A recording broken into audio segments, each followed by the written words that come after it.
Hello everyone. Today I'm going to talk about post-transcriptional modification. So let us know what is post-transcriptional modification. Post-transcriptional modification, it is a process by which primary RNA transcript is converted into mature RNA. Though it is a critical to eukaryotic mRNA, it is responsible for changes in rRNA, tRNA, and other special rRNAs too. It involves modification of rRNA. Pre-rRNA is synthesized as larger precursor or further cut to yield mature size.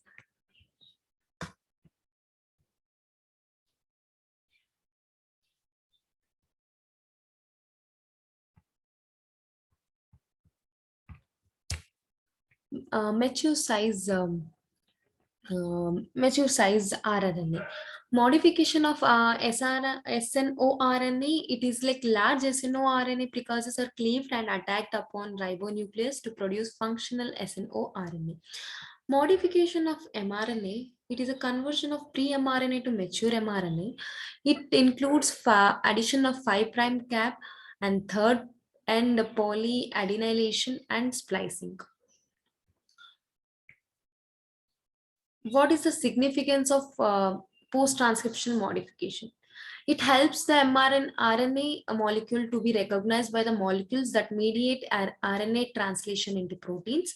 During post-transcriptional processing, portions of the RNA chains that are not supported to be translated into proteins are cut out of the sequence, and thus it helps increase the efficiency of protein synthesis.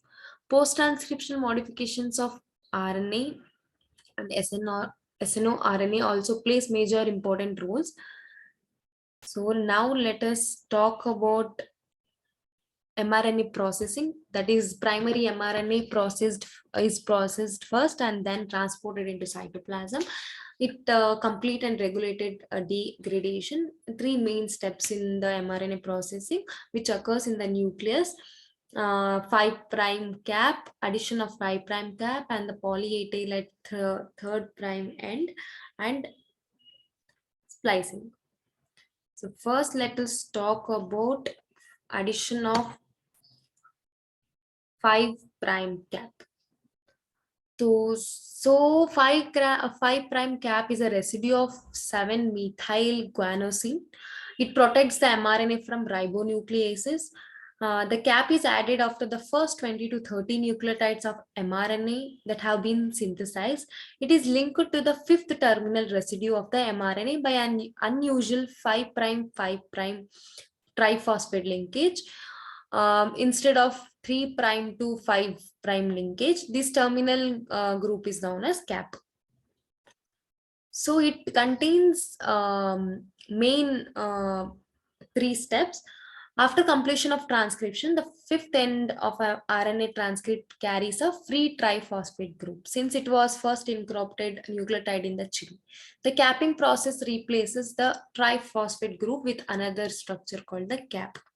So in the first step, from the 5' triphosphate end of the mRNA, phosphohydrolase enzyme cleaves one phosphate group.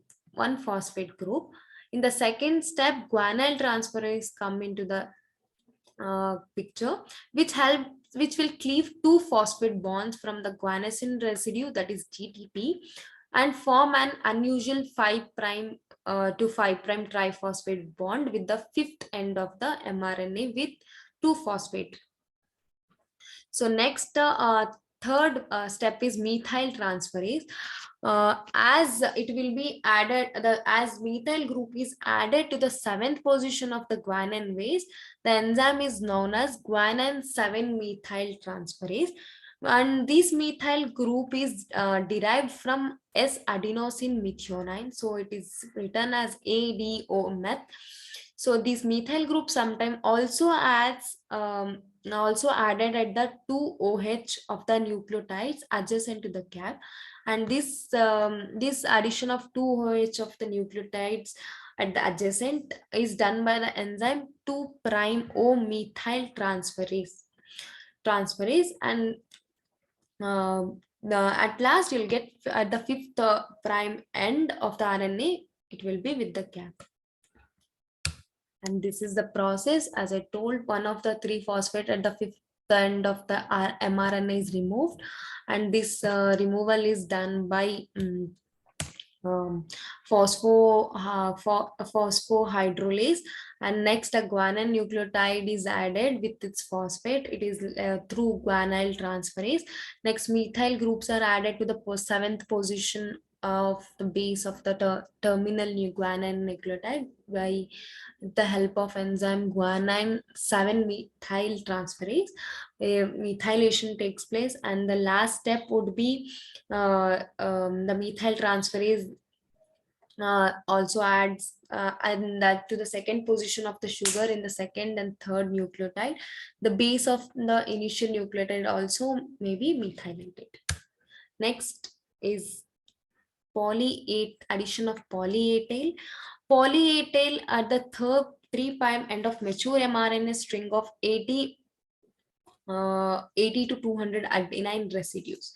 It acts as a binding site for the specific proteins that protects the mRNA from enzymatic destruction, and mRNA synthesized beyond the region where the poly A tail is to be added. And it includes two main steps, that is cleavage of mRNA at the 3' site and addition of adenine residues. It has two specific sequences. That the one is cleavage sequence CA, and one more is polyadenylation signal sequence, that is A. Here as we can see AAUAA, and it is located 10 to the 30 nucleotide upstream to the cleavage site, which is highly conserved. And if even we have GU rich sequence present 20 to 30 nucleotide downstream to the cleavage site. So as we can see here, 5', here we have poly A signal sequence, and here we have poly A site, which where we have to add poly A, and here 11 to 30 nucleotides downstream of an AAUAA sequence. And here it is cleavage site where you can see like GU rich site at the 3' end. So it forms enzyme complex. For cleavage, it forms enzyme complex, that is CPSF, that is cleavage and polyadenylation specific factor.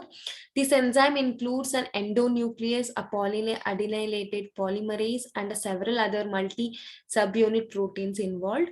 It is helpful in recognizing sequence and stimulation of cleavage and regulation of length of the poly A.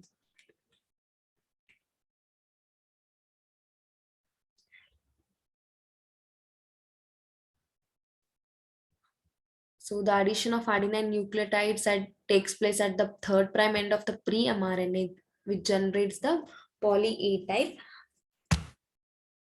It's only these cleavage and polyadenylation only takes at in the pre-mRNA processing. The poly A tail is added through cleavage and polyadenylation.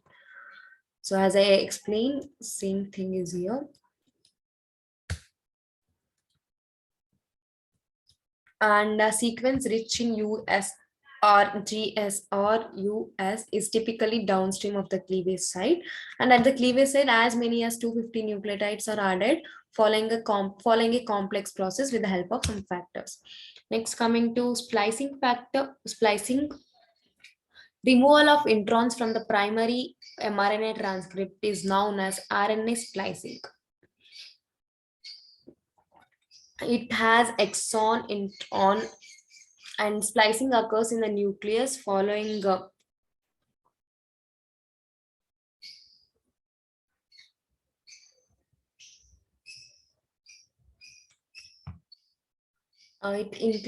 splicing occurs in the nucleus following transcription, but before the RNA moves to the cytoplasm. RNA splicing takes place in the nuclear particles known as spliceosomes. These particles are composed of protein and several specialized small nuclear RNA molecules ranging from 100 to 200 bases in length. Introns or intervening sequence are the RNA sequence which do not code for the proteins.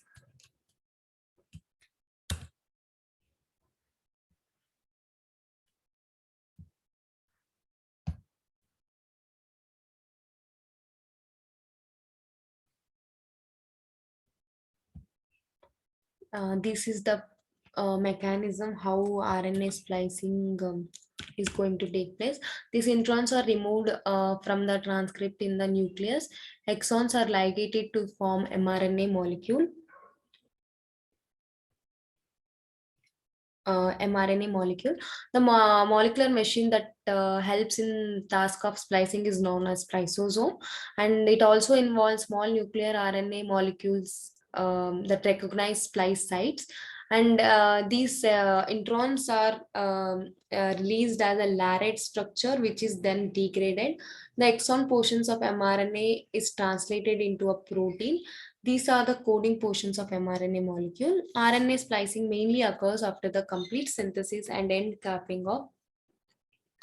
uh, end capping end capping of the pre-mRNA transcript. The reaction is catalyzed by large protein complex known as spliceosome, which consists of proteins and small nuclear RNA molecules. It recognizes the splice sites in the pre-mRNA.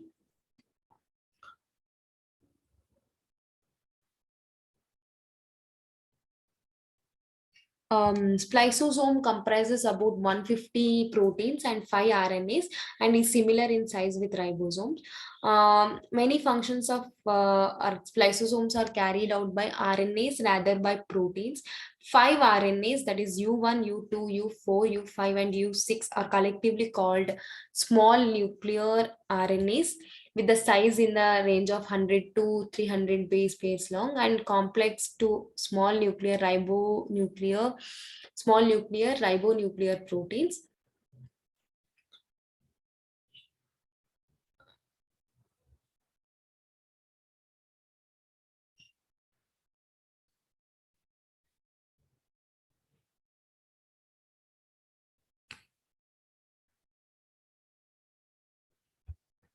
So this is the process. As I told, these are the small nuclear ribonuclear proteins. These are the major spliceosomes. These are major spliceosomes involved in mRNA splicing.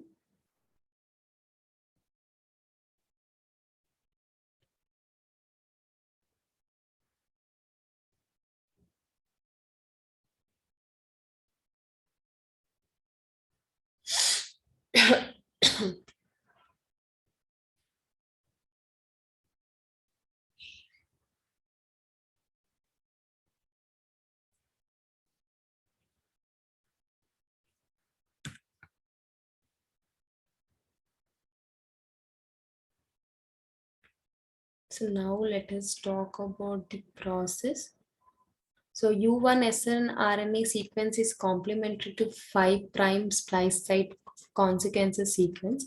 U1 snRNA base pairs with these splice sites. Splicing involves a branch within the intron. Next, U6 is involved, associates with the fifth end of the intron by base pairing through the U6 RNA, whereas U2 base pairs with conserved sequence at the splicing branch point. It also base pairs with U6, and U5 is associated with the last nucleotide in one exon and the first nucleotide of the next exon. Uh, mm, Now let us talk about spliceosome complex formed here. It contains substrate U2, U5, U6. All SN ribonucleoproteins are made up of same 7 set of proteins called SM proteins. Um, First, assembly begins with binding of U1 to splicing substrate, forming a commitment complex, a unit committed to splicing down of introns. U2 joins the complex, next follow by the others. Next, U2 binding requires ATP energy. It requires energy. Net U6 dissociates from the U4 and displaces U1 at the fifth prime splice site. This step is ATP dependent and it activates the spliceosome. It allows U1 and U4 to be released. So the first component is for U1.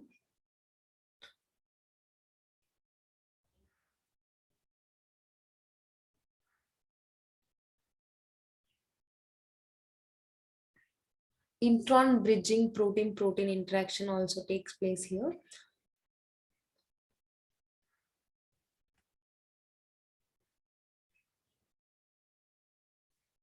RNA splicing is catalyzed by an assembly of SNRPs plus other proteins, which together constitute the spliceosome. The spliceosome recognizes the splicing signals on pre-mRNA molecules, bringing the two ends of the intron together and provides enzymatic activity for the two reaction steps.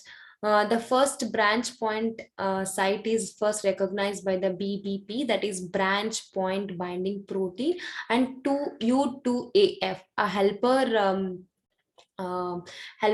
protein. In the next steps, the U2 displaces BBP and U2AF and forms base pair with the branch point site, and the U1 SNRP forms base pair with 5' splice junction. At this point, the U4 triple SNRP enters the spliceosomes.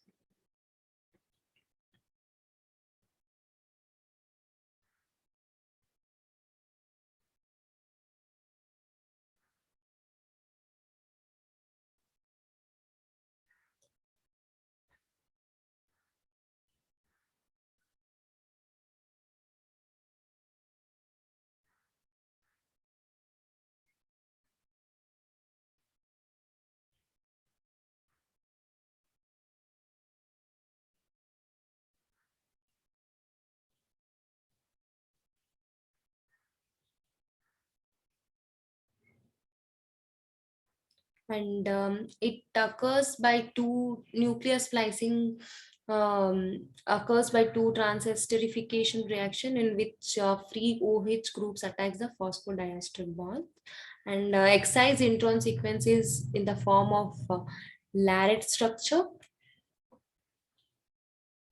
and the final product is this.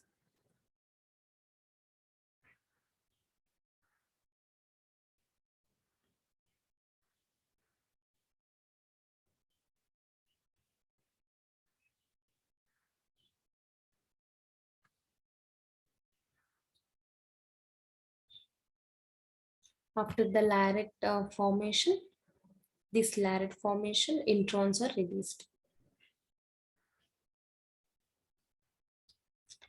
In this triple SNRP, the U4 and U6 SNR are held firmly together by base pair interaction, and the U5 SNR RNP is more loosely associated. RNA rearrangement then occur that break apart the U4 U6 base pairs and allow the U6 SNRP to displace U1 at the 5' fifth prime splice junction. Subsequent rearrangement create the active site of the spliceosome and position the appropriate portion of the pre-mRNA substrate for the splicing reaction to occur.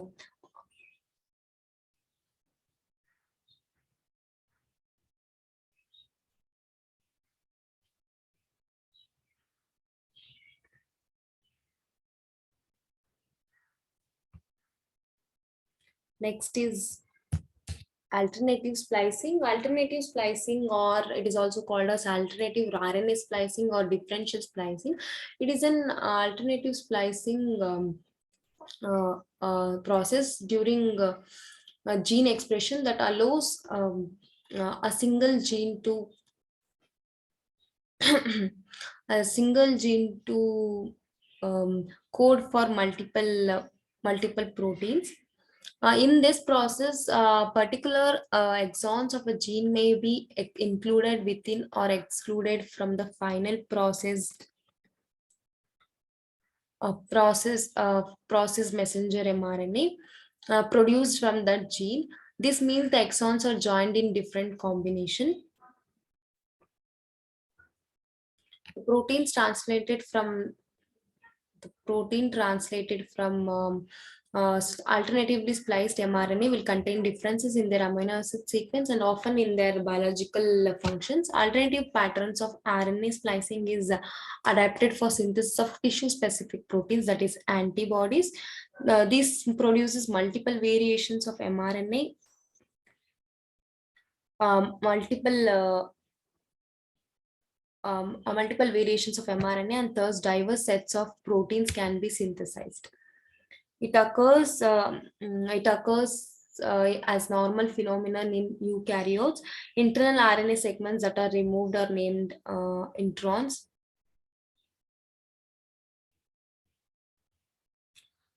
Alternative splice forms, protein isoforms, or diversity can occur in any part of the transcript. It alters stability, life translation like time, location, duration, protein sequence. The exons and introns of a particular gene get shuffled to create multiple isoforms of a particular protein. So these get shuffled and it forms a multiple isoforms of a particular protein and undergoes translation to give a particular specific protein. These are my references. Thank you.